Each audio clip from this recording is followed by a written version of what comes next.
Hi, I'm Bill Appleby, and today, in 7 minutes flat, I'm going to explain how Hadoop works and what you can do with it and what big data is. I've done a lot of big data projects in Australia, in Canada, in the United States, and I'm also a Learning Tree instructor. Okay, so why big data? Firstly, we all know that governments and businesses are all gathering lots of data these days. Movies, images, transactions. But why? The answer is that data is incredibly valuable. Analysing old data lets us do things like detect fraud going years back. These days too, disk is cheap. We can afford to keep all that data. But there's a catch. All that data won't fit anymore on a single processor or a single disk. So we have to distribute it across thousands of nodes. But there's a good side to that. If it's distributed and we run in parallel, we can compute thousands of times faster and do things we couldn't possibly do before. And that's the trick behind Hadoop. Okay, how does Hadoop work? Suppose what I wanted to do was look for an image spread across many hundreds of files. So first off, Hadoop has to know where that data is. It goes and queries something called a name node to find out all the places where the data file is located. Once it's figured that out, it sends your job out to each one of those nodes. Each one of those processors independently reads its input file. Each one of them looks for the image and writes the results out to a local output file. That's all done in parallel. When they all report finished, you're done.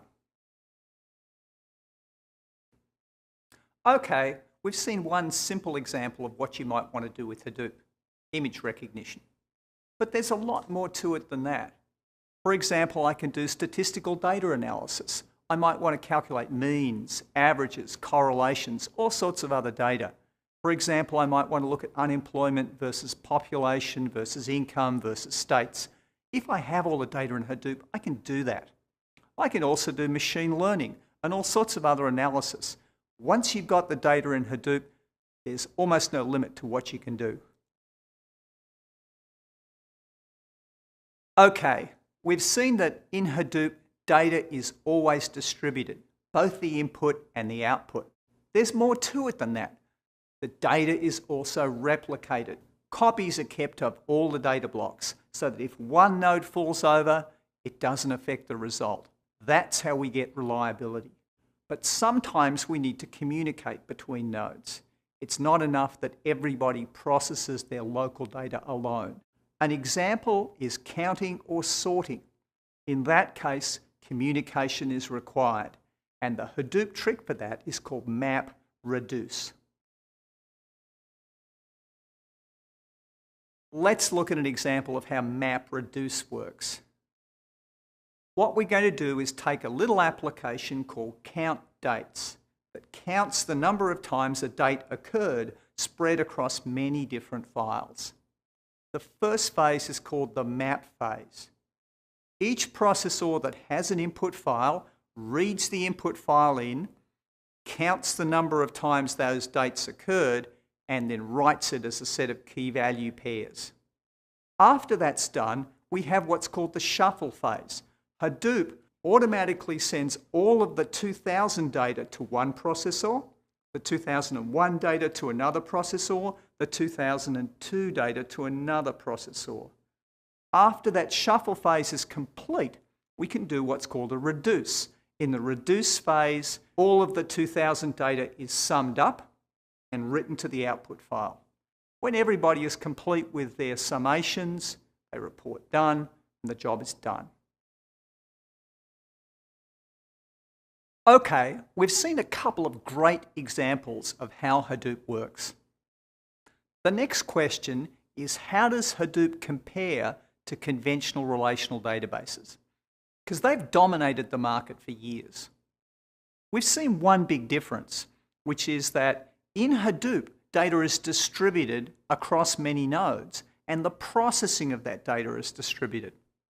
By contrast, in a conventional relational database, conceptually all the data sits on one server in one database.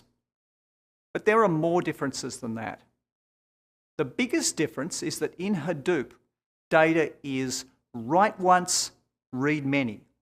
In other words, once you've written data, you're not allowed to modify it. You can delete it, but you can't modify it.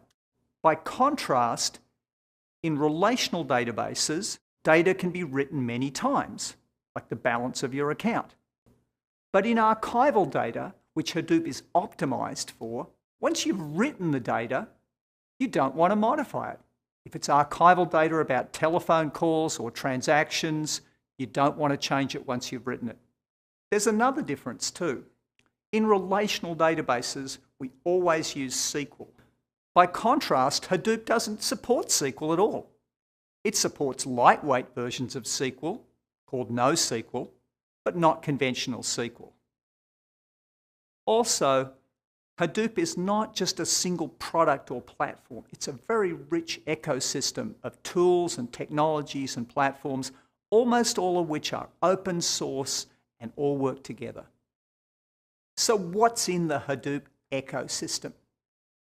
At the lowest level, Hadoop just runs on commodity hardware and software. You don't need to buy any special hardware. It runs on many operating systems. On top of that is the Hadoop layer, which is MapReduce and the Hadoop distributed file system. On top of that is a set of tools and utilities, such as RHadoop, which is statistical data processing using the R programming language. There is a machine learning tool. There are also tools for doing NoSQL, like Hive and Pig. And the neat thing about those tools is they support semi-structured or unstructured data. You don't have to have your data stored in a conventional schema. Instead, you can read the data and figure out the schema as you go along. Finally, we have tools for getting data into and out of the Hadoop file system like Sqoop. That ecosystem is constantly evolving. So for example, there's now a new tool for managing the pig tool called Lipstick on a Pig. And there are many more, and that environment keeps being added to all the time. So now we've seen how Hadoop works and what it can do. I'm sure you've gotten more questions than that, such as, how do I install Hadoop and on what platforms? The differences between different Hadoop versions, or how to do extract, transform, and load in Hadoop. Answers to those questions are on our website at the following URL. I really hope you've enjoyed this video. Take care. Cheers.